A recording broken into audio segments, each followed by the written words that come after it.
देखो यार, आप आर एस मेंस लिख रहे हो या आगे लिखोगे तो 10 मार्कर क्वेश्चन की इंपॉर्टेंस आप सबको पता है, ठीक है। इसमें सबसे मैक्सिमम मार्क्स खींचे जा सकते हैं, इसी में स्कोप होता है काफ़ी बेटर करने का।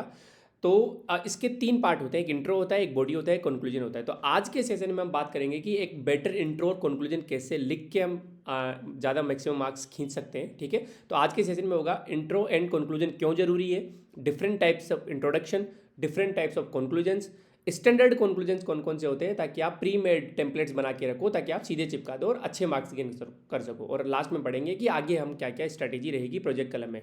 तो वेलकम टू द प्रोजेक्ट कलम of connect civils R S. आज 15 में से आज रूल नंबर 6 चल रहा है, how to write intro and conclusion of 10 marker question. सीधा चलते हैं अपन। सबसे पहले यार, इंट्रोडक्शन और कंक्लूजन क्यों जरूरी होता है वो अपन बात कर लेते हैं। यार, ये ह्यूमन साइकोलॉजी है कि first impression is the last impression. ये आपने सुना भी होगा, आप कहीं डेट पे जा रहे हो, किसी के साथ मिल रहे हो, कहीं पे भी जा रहे हो, तो हमारी जो ह्यूमन टेंडेंसी है ना, जो इवोल्यूशनरी प्रोसेस इस तरीके से हो रखी है कि वी क्विकली जज पीपल, ठीक है। क्योंकि पहले सर्वाइवल पे चीज़ें थी तो बहुत क्विक डिसीजन लेना पड़ता था कि सामने वाला कैसा है, स्पेशली एंशियंट टाइम पे और इवन मिडल ईस्ट, मिडल जो टाइम था, मिडिवल इंडिया, तब तक भी, क्योंकि इतने सारे अटैक्स होते थे और बहुत कुछ होता था, लाइफ बहुत अनप्रिडिक्टेबल थी उस टाइम। तो कोई भी आपसे इंटरेक्ट कर रहा है तो हमें क्विकली डिसीजन लेना पड़ता था कि उसका नेचर कैसा है, उसका कैरेक्टर कैसा है, बहुत सारी चीज़ों पे, ठीक है। हम ऐसे ही इवोल्यूशनरी प्रोसेस में हम हमारे अंदर ये बैठ गई है कि हम जज करते हैं लोगों को, और इसमें कोई गलत बात नहीं है, based on the first impression कि वो कैसे बोल रहा है, कैसे कम्युनिकेट कर रही है। अब सेम चीज़ applies to the examiner's mind. उसको नहीं पता कि आप कितने हैंडसम हो, ठीक है, उसको नहीं पता कि आप कितने सुंदर या ब्यूटीफुल हो, उनको नहीं पता कि आपने जब एग्जाम में आप पेपर लिख रहे थे तो आपने कौन सी फ्रेग्रेंस, कौन सी परफ्यूम, कौन सी डिओड्रेंट लगाई हुई थी। उसको सिर्फ एक चीज़ है, उसको नहीं पता कि आपकी कास्ट क्या है, आप कहाँ से बिलोंग करते हो, उसके पास सिर्फ एक चीज़ है कि आपका आंसर, ठीक है। ज़्यादा से ज़्यादा राइटिंग का थोड़ा बहुत फर्क पड़ सकता है, बाकी और उसको कुछ नहीं पता। नाउ कम्स द पॉइंट कि आप इंप्रेशन कैसे जमाते हो, जो फर्स्ट इंप्रेशन है वो कैसे जमाते हो। अब कोई भी 10 मार्कर क्वेश्चन है, उसका फर्स्ट इंप्रेशन क्या होगा, इंट्रोडक्शन, उसके बाद में वो बॉडी पड़ेगा, लास्ट में कंक्लूजन पड़ेगा। अब जब फर्स्ट इंप्रेशन अच्छा होता है तो वो बॉडी में कुछ चीज़ें गलत भी होगी तो भी उसको इग्नोर कर देगा, क्योंकि आपने इंप्रेसिव इंट्रो दे दिया था, है ना।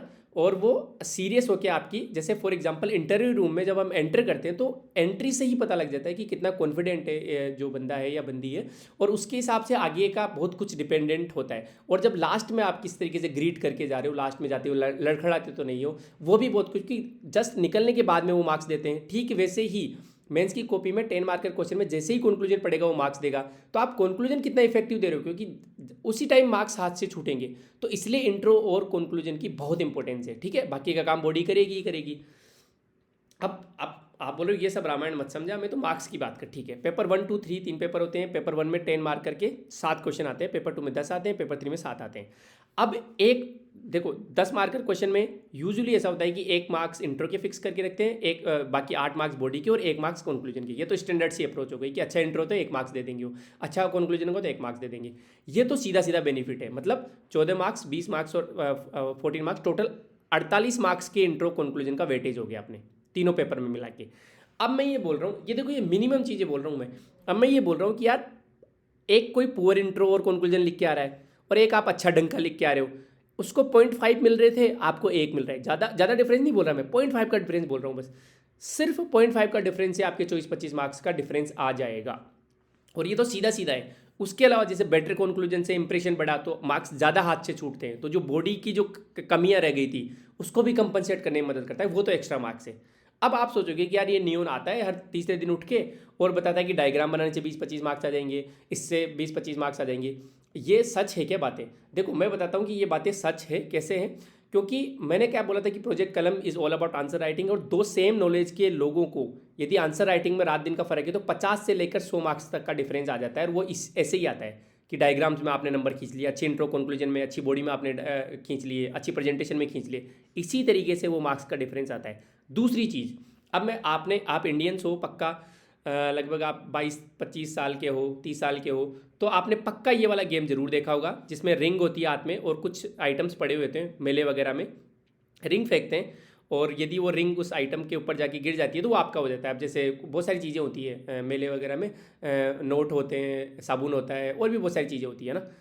अब क्या मैं ऐसा कुछ कर रहा हूँ? क्योंकि आप जब फेंकते हो तो रेयरली किसी का उस रिंग में जाके गिरता है, ठीक है। फॉर एग्जाम्पल मैं आपको बता देता हूँ, ये वाला साउथ इंडिया का है, ये आंटी फेंक रही है और ये नहीं लग रहा, और जब ये फेंकते हैं तो लग जाता है, ठीक है। तो ये एक तरीके से ल्यूर करते हैं कि देखो मैंने फेंका लग गया, तो क्या मैं भी ऐसा कुछ कर रहा हूँ? ठीक है, तो ये रेयरली ही जा पाता है उसमें। तो क्या ये सब ट्रिक्स मैं कर रहा हूँ? नहीं, मैं आपको right from the day one से ये बोल रहा हूँ कि यदि आप सिर्फ मेरा वीडियो देखोगे तो सेम चीज़ होगी आपके साथ। आप रिंग फेंकोगे, नहीं नहीं उसमें जाके गिरेगी। उन लोगों से क्यों गिर जाती है? क्योंकि प्रैक्टिस, उन्होंने बहुत प्रैक्टिस की होती है तब जाके वो गिरती है। मैं भी आपको यही बोल रहा हूँ कि ये सिर्फ मेरी अच्छी अच्छी बातें सुनने से और इंप्रेसिव बातें सुनने से मार्क्स नहीं आएंगे। You have to apply all these things in your test series, in your column sessions, in your daily answer writings.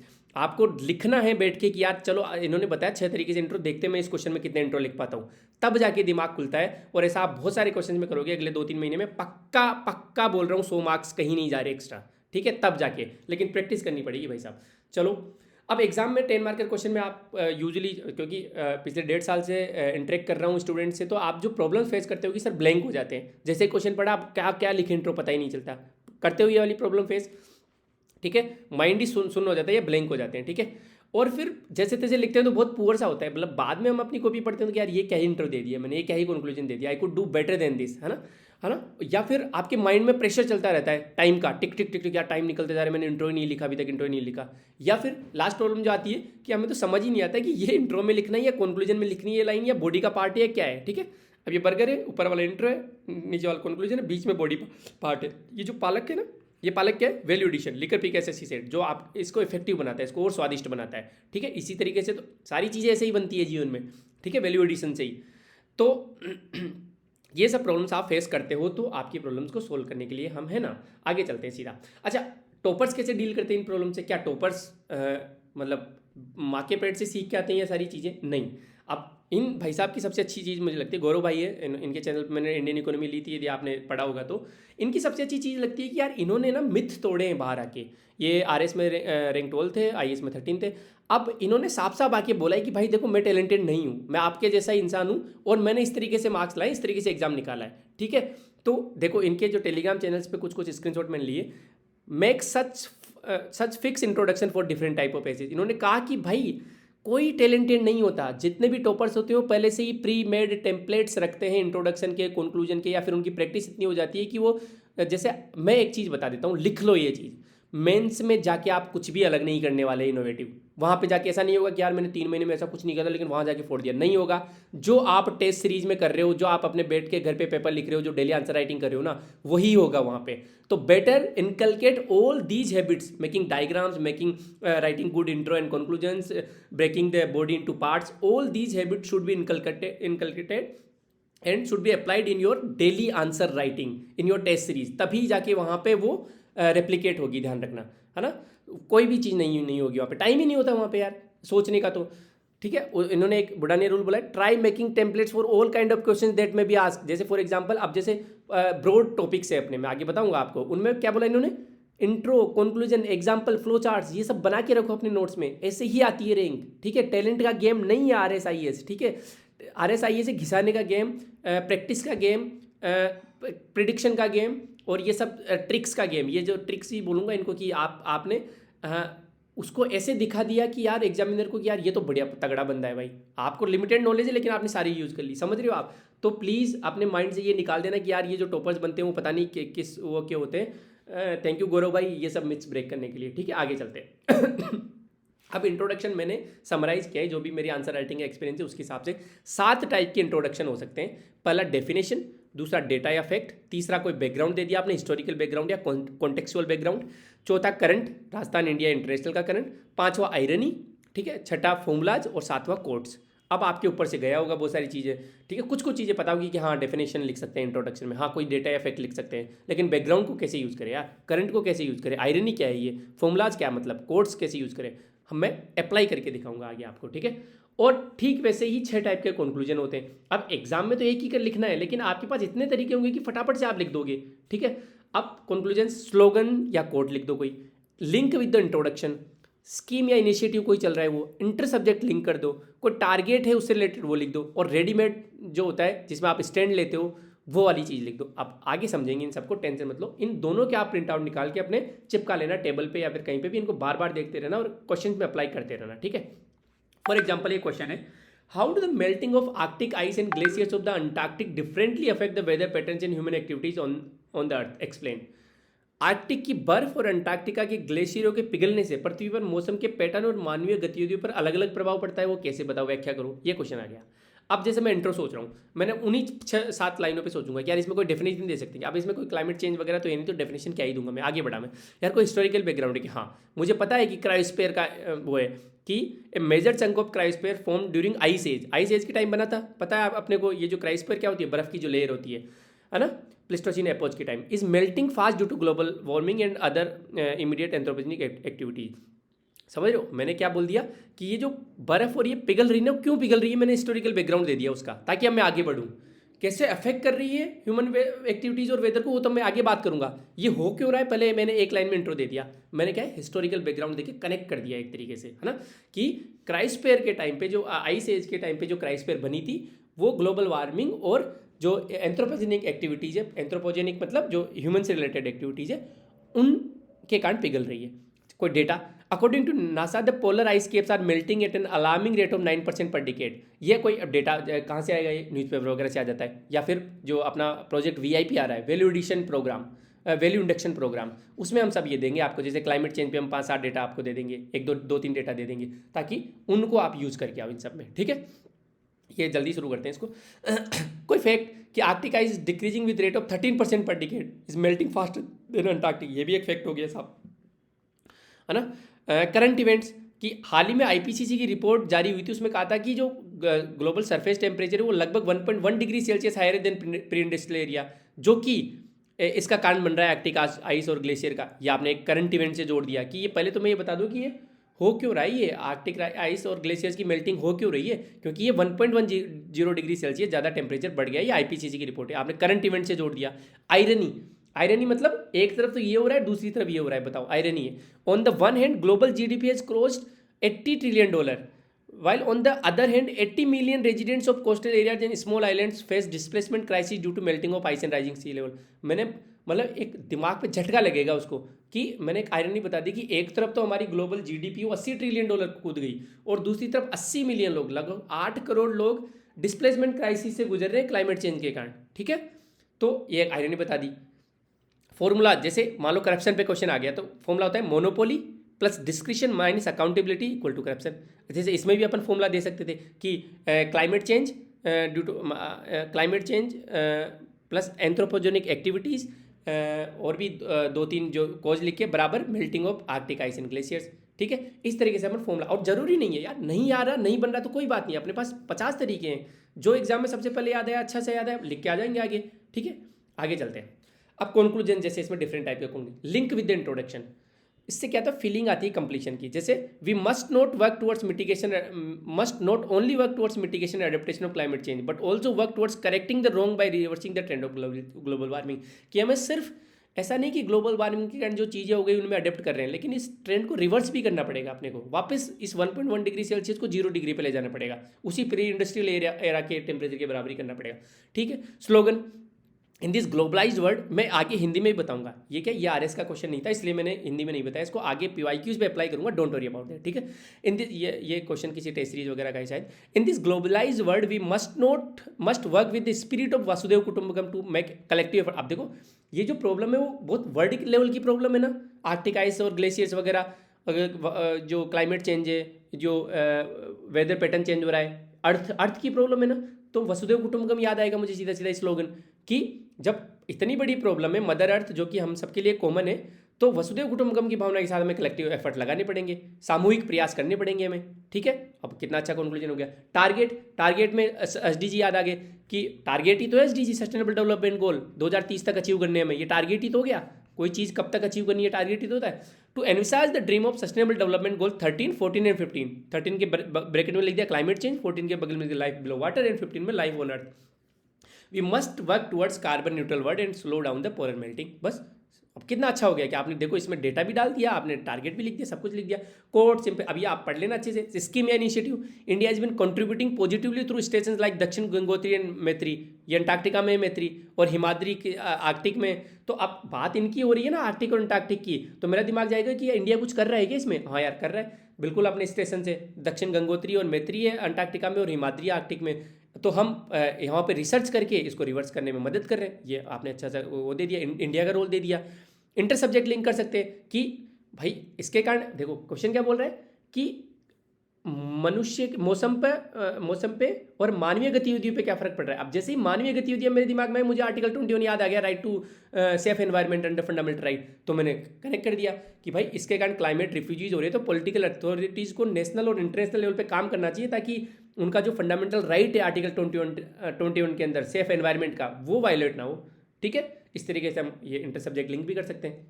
अब जैसे मैं एक आरएस का क्वेश्चन पे अप्लाई करके देखता हूँ पीवाईक्यू पे।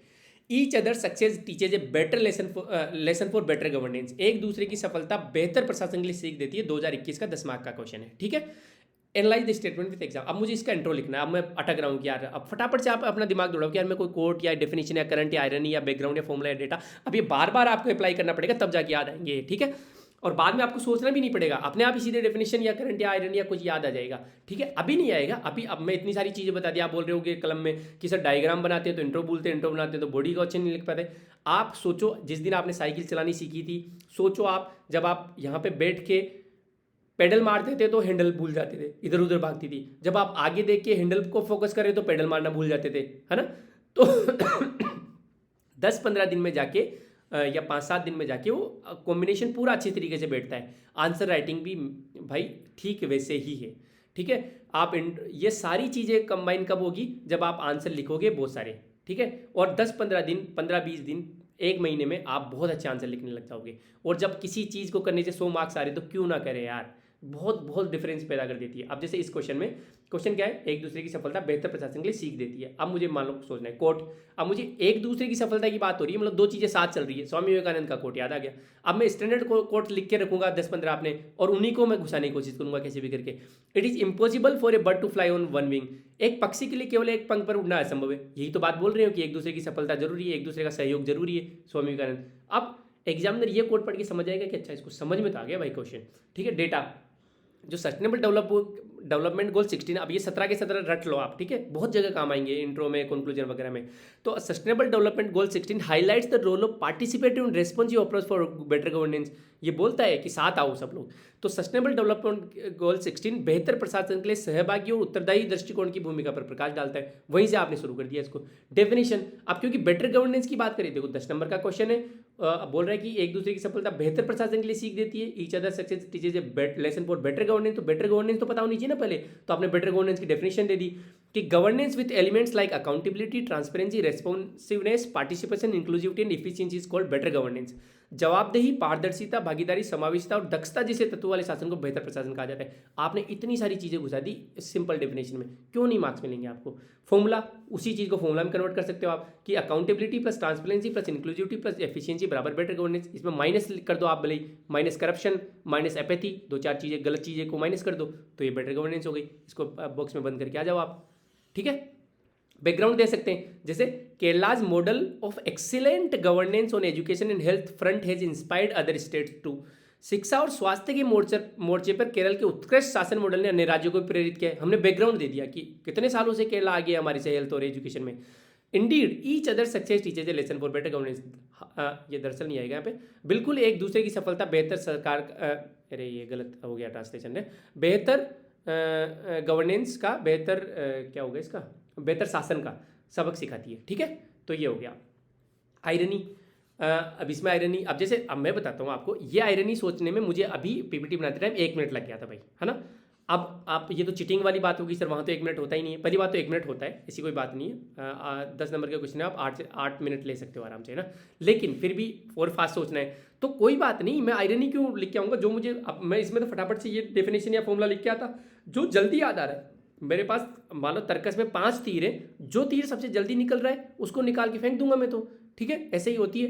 परफेक्ट नहीं होना है, बाकी लोगों से बेटर होना है, दोनों में डिफरेंस होता है। परफेक्शन के चक्कर में तो बहुत सारे लोग पीछे रह गए। तो irony, on the one hand India spend 78% of इस बजट ऑन रेवेन्यू एक्सपेंडिचर। ये अब ये डेटा कहाँ से है आपके पास, ये इकोनॉमिक्स में पढ़ा था अपन ने। लगभग 70-80% हमारा जो बजट है वो रेवेन्यू एक्सपेंडिचर मतलब वेलफेयर स्कीम्स वगैरह पे जाता है, सैलरी वगैरह पे।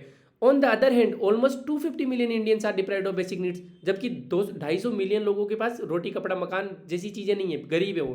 तो ये कैसे सुधर सकती है? This can only be solved by better governance. ये आपने आयरनी दे दी और अब आपने बेटर गवर्नेंस की इंपॉर्टेंस समझा दी कि क्यों जरूरी है, और फिर अब आप आगे ये क्वेश्चन को एड्रेस करोगे कि ये इस तरीके से बेटर गवर्नेंस हो सकती है। समझ रहे हो? करंट में recently government of India launch mission Karmayogi to highlight the success stories of good administrator and training bureaucrats for better governance. आपने एक तरीके से उनको कॉन्टेक्स्ट दे दिया एग्जामिनर को कि ये क्वेश्चन तूने इसलिए पूछा है क्योंकि अभी हाल ही में मिशन कर्मयोगी रिलीज हुआ था और उसमें भी यही बात हो रही थी कि एक दूसरे की सक्सेस स्टोरी जो एडमिनिस्ट्रेटर है उनकी फैला हुआ आप, है ना?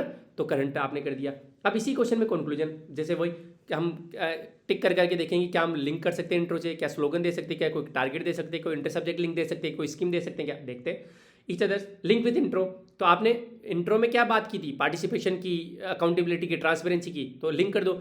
Hence, we can safely deduce that governance with the spirit of competitive and cooperative federalism, where people, institutions, states learn from each other is true form of better governance। ये competitive और cooperative federalism उसी का तो part है, participatory governance का ही। तो अतः हम निष्कर्ष निकाल सकते हैं कि प्रतिस्पर्धी और सहकारी संघवाद की भावना वाला शासन, जहाँ लोग, संस्थान और राज्य एक दूसरे से सीखते, वही बेहतर प्रशासन का असली रूप है। ठीक है, आगे चलते हैं। कंक्लूजन में स्लोगन दे सकते हैं कि हाँ बिल्कुल। अब एक बात बताओ, बेहतर प्रशासन, एक दूसरे की सीख, एक दूसरे का साथ, क्या याद आ रहा है स्लोगन में? पीएम मोदी जी याद आ रहे हैं, सबका साथ सबका विकास।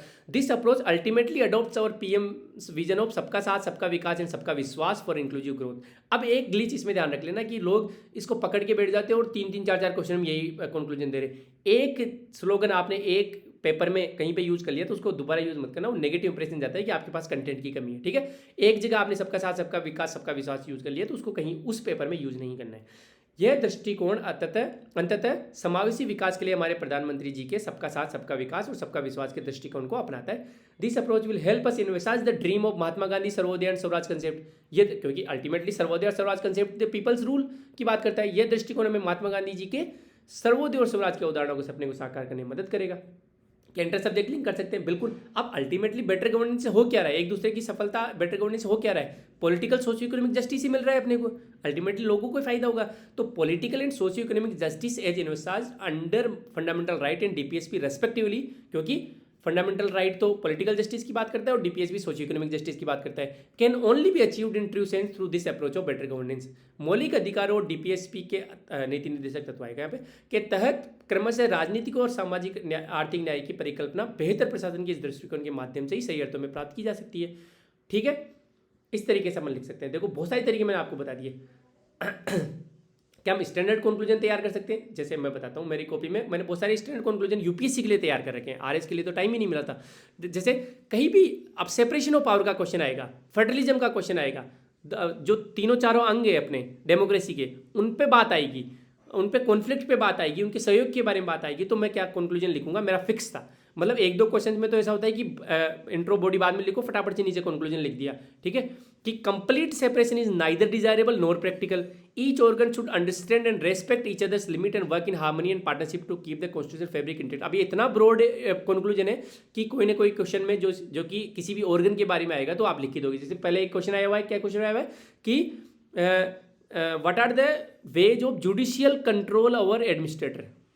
मान लो 10 नंबर का क्वेश्चन आ गया कि जुडिशरी न्यायपालिका एडमिनिस्ट्रेटर्स पे कैसे कंट्रोल रखती है, प्रशासन पे कैसे कंट्रोल रखती है। अब इसमें देखो सेपरेशन ऑफ पावर इंक्लूड है कि ज़्यादा भी इंटरफेयर नहीं करना चाहिए। तो कंक्लूजन में हमने लिख दिया कि भाई कंप्लीट सेपरेशन तो न तो वांछनीय हो और न ही व्यवहारिक है, लेकिन प्रत्येक अंग को एक दूसरे की सीमा का सम्मान करना चाहिए और संवैधानिक ताने बाने को अक्षुण्ण बनाए रखने के लिए सद्भाव और साझेदारी से काम लेना चाहिए। अब एग्जामिनर को लगेगा यार कितनी अच्छी वो है, इसकी राइटिंग स्किल है, लेकिन ये तो अपन ने बना रखा है, संवैधानिक ताने बाना, अक्षुण्ण रखना और ये सब। ठीक है, कॉन्स्टिट्यूशनल फैब्रिक इंटेक्ट, समझ रहे हो आप? इस तरीके से अब मैं बता दूंगा आपको कि कौन कौन से ब्रॉड टॉपिक पे, कलम में बता दूंगा मैं कौन कौन से ब्रॉड टॉपिक पे आपको स्टैंडर्ड कंक्लूजन बना के तैयार रखना है, जो कि आ सकते हैं। और वीआईपी में जो वैल्यू इंडेक्शन प्रोग्राम है उसमें तो हर टॉपिक के मैं जो स्टैंडर्ड कंक्लूजन देने की कोशिश करूंगा। ठीक है, जैसे मोन्यूमेंट आर्ट्स में मैंने अपने नोट्स में लिख रखा है, कोई भी क्वेश्चन आए, चाहे वो बिल्डिंग का है, चाहे पेंटिंग का है, कोई आर्ट फॉर्म किसी का भी आए, तो मैं ये लिख रखा है कि the artistic talent in XYZ thing, कोई मोन्यूमेंट का आ गया, बिल्डिंग का आ गया, पेंटिंग का आ गया, and the level of excellence reach during the rule of XYZ। अब यहाँ पे बस मुझे चेंज करना है, राज सिंह लिख दूंगा, राणा कुंभा लिख दूंगा, जो भी क्वेश्चन आप पूछा है ना। Has reach during the rule of XYZ have captivated the imagination of the many even to this day. The art form reveals, अब आर्ट फॉर्म कोई सी भी हो, है ना, reveals the uniqueness, greatness and aesthetic perfection of the artisans during those time. XYZ के शासनकाल के दौरान जो भी चीज़ जो पूछी है, मैं कलात्मक प्रतिभा की उत्कृष्टता के स्तर ने आज भी कई लोगों की कल्पना को मोहित किया है। कला का यह रूप उस समय की कारीगरों की विशिष्टता, महानता और सौंदर्य संबंधी पूर्णता को प्रकट करता है। अब लगेगा कि यार बहुत अच्छा कंक्लूजन लिखा है, लेकिन ये प्रीमेड कंक्लूजन है, समझ रहे हो आप, इस तरीके से आप प्रीमेड, अब ये इतना ब्रॉड है कि कोई भी आर्ट एंड कल्चर का क्वेश्चन, चाहे वो चाइल्ड लिटरेचर का आया था पिछली बार 10 नंबर का, उसमें आप ये कंक्लूजन लिख के आओ, देखिए कैसे अच्छे मार्क्स नहीं मिलेंगे। बॉडी पर डिपेंड करेगा, लेकिन कंक्लूजन भी अच्छा होना चाहिए, ठीक है। तो कला का यह रूप उस समय के लेखकों की महानता, और इस हिसाब से चेंज कर देंगे कल्पना और इनोवेशन को हिंदी में क्या बोलेंगे, क्रिएटिविटी, और ये सब वर्ड्स रिप्लेस करके कर देंगे, ठीक है। जैसे जियोलॉजिकल हैजार्ड, मान लो कोई भूकंप पे क्वेश्चन आ रहा है, वोल्केनो पे क्वेश्चन आ रहा है, सुनामी पे क्वेश्चन आ रहा है, कोई भी जियोलॉजिकल हैजार्ड है तो उस पर सिंपल सा है कि in order to mitigate the impact there is need for more collaborative effort and robust data collection to predict possible rain shift and associated ecological risk, ठीक है। समझ रहे हो आप, इस तरीके से अपन कर सकते हैं। कुछ डायरेक्टिव्स होते हैं, जैसे वर्णन करो, अंतर बताओ, सुझाव, विश्लेषण करो, आलोचनात्मक विश्लेषण, मूल्यांकन, परीक्षण, टिप्पणी करो। इन सब का क्या मतलब होता है, क्या इनके अलग अलग मतलब होते हैं क्या, या सेम ही होते हैं, ये सब अपन सेशन में बात कर लेंगे कलम में। यदि आप फ्री वाले हो तो मुझे कमेंट कर देना, मैं अगली बार आपको वीडियो में समझा दूंगा, ठीक है। लेकिन आज फिर ज़्यादा बड़ा हो जाएगा, इसलिए मैं कलम के सेशन में लूँगा। होमवर्क में आज ये 3 क्वेश्चन डिस्कस करेंगे हम, इनके इंट्रोडक्शन कंक्लूजन लिखेंगे, ठीक है, सेशन में लाइव, चाइल्ड लिटरेचर पे, सोलर एनर्जी पॉलिसी 2019 पे, और ग्राम सभा। मैंने अलग अलग सब्जेक्ट के लिए जानबूझ के, ताकि ये आपको ये कन्वे कर दूं कि भाई कोई डिपेंड नहीं करता सब्जेक्ट पे, अपन लिख सकते हैं हर क्वेश्चन में। होमवर्क भाई, सॉरी यहाँ पे हेडिंग, अपन ने अब तक क्या किया, लगभग 50% काम अपना आंसर राइटिंग का हो चुका है, 50% बचा है, सिर्फ 50 भी नहीं बचा, सच कहूँ तो। एक बॉडी इंपॉर्टेंट है 10 मार्कर क्वेश्चन की, उसके बाद में तो फिर वही है कि गूगल कैसे करें, नोट्स कैसे बनाएं वगैरह, ठीक है। आंसर राइटिंग का अपना लगभग 70-80% काम हो चुका है, सिर्फ आंसर राइटिंग है, कलम का नहीं, ठीक है। और ठीक है, ये सब अपने हो गए, कुछ कुछ बचे। कलम 2.0 में अब मैं एनरोल करने की क्या ही बोलूँ, सीधा ही लॉन्च ही कर देंगे 1-2 दिन में। मुझे तो शर्म ही आने लग गई है बोलते बोलते ही। करते हैं यार, करते हैं ना, कर बोला तो हो बोला, एक good deed always come around. अच्छा लगा तो लाइक कर दो, नहीं लगा तो डिसलाइक कर दो। कमेंट कर सकते हो, अपनी ओपिनियन बता सकते हो कि सर हमें ये प्रॉब्लम आ रही है, या फिर आप ये गलत चीज़ बता रहे हो, या फिर ये सही चीज़ बता रहे हो, अच्छा लगा, मज़ा आया, या फिर आप जो भी आपकी इच्छा हो, ठीक है। और सब्सक्राइब कर सकते हो, आपकी इच्छा है। Thank you so much.